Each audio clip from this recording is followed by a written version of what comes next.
In the summer of 2023, bottles of Jeremy Clarkson's beer started exploding. Not metaphorically, actually exploding.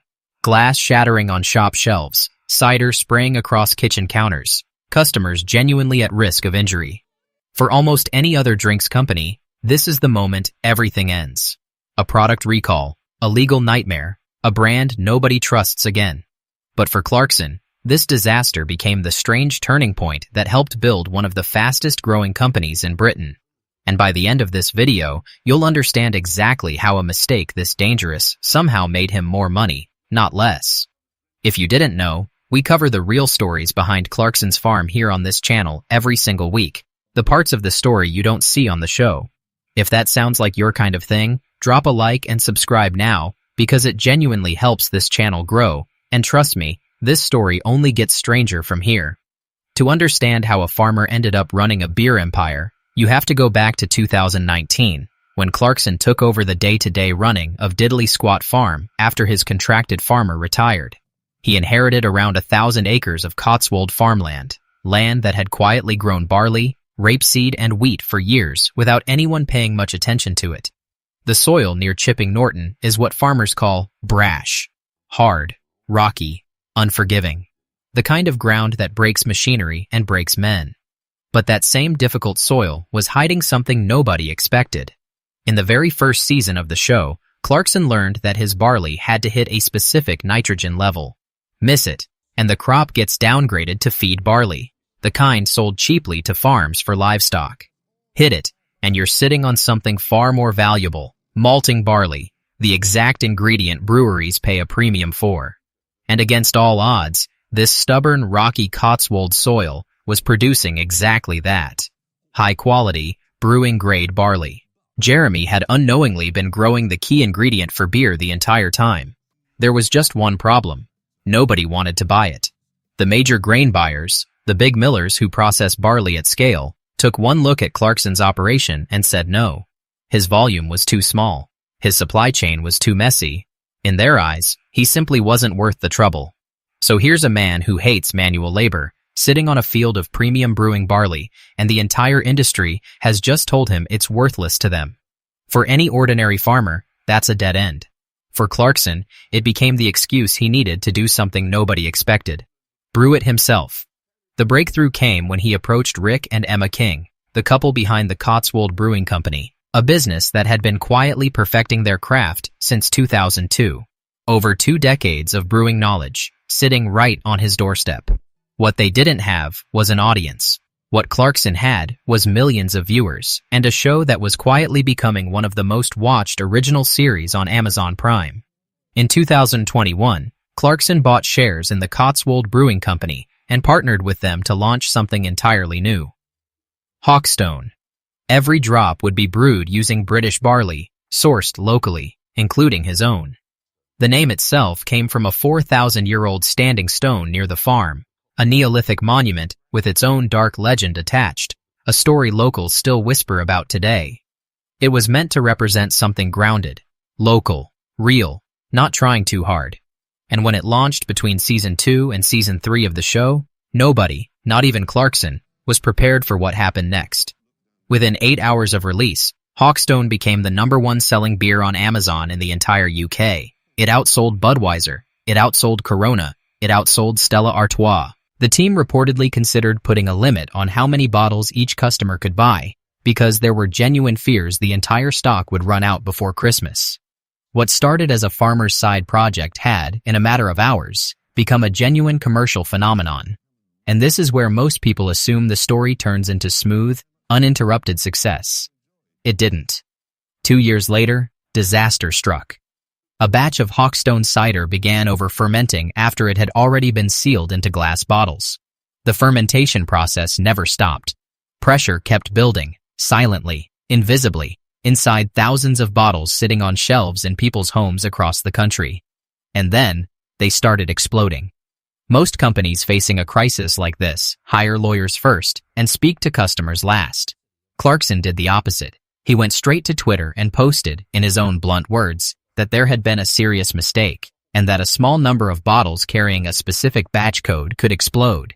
He told people exactly how to safely dispose of them, underwater, and how to get a refund. No corporate spin, no carefully worded statement written by a PR team, just brutal honesty about a genuinely dangerous mistake.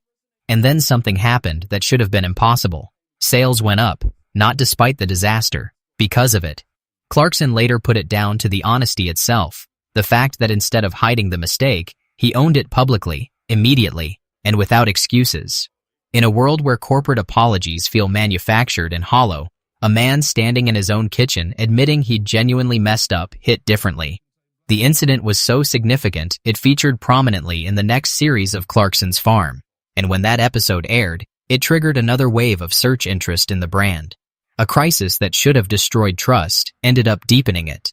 But here's the part almost nobody talks about, the part hiding underneath all of this growth. While Hawkstone was exploding in popularity, quite literally, it was also sinking deeper into debt. By 2024, Hawkstone ranked 24th on the Sunday Times list of Britain's fastest-growing businesses, with sales growth of over 140% across 3 years and £7.8 million in revenue. Impressive numbers. But the following financial year is where things got genuinely dramatic. Sales rocketed from £7.8 million to £21.3 million.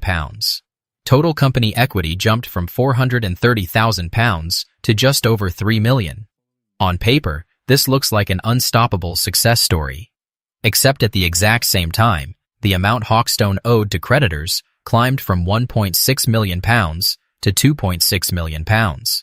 That is not the profile of a cautious business quietly growing at a safe pace.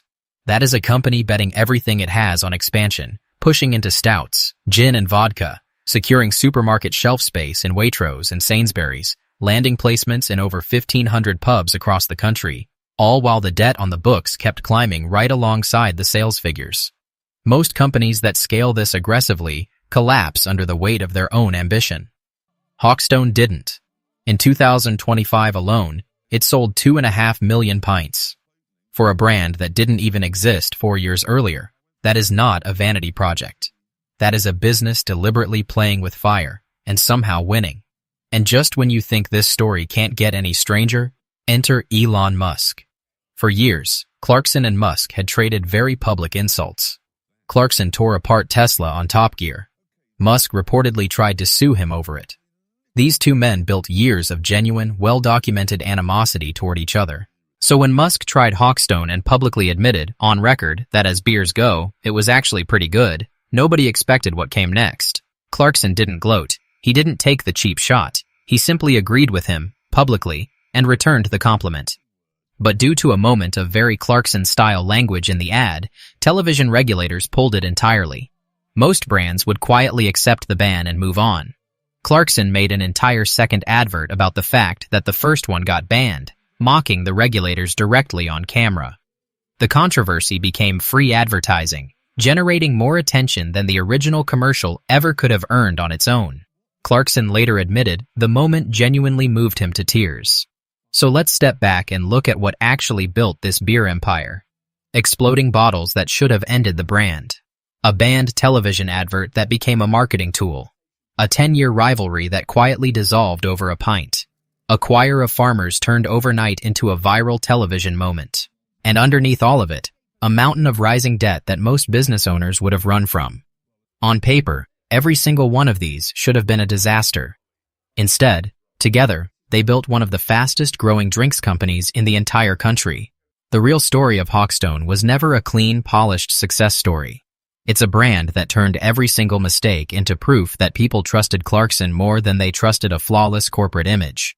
And that might be the one lesson every business could learn from a farmer who never even wanted to run one in the first place. If you found this breakdown interesting, make sure you subscribe, because we release a new deep dive into the real stories behind Clarkson's Farm every single week, stories you won't find anywhere else. And I want to know from you, in the comments below, do you think the exploding bottle disaster genuinely helped Hawkstone grow, or did Clarkson simply get lucky? Let me know what you think, and I'll see you in the next one.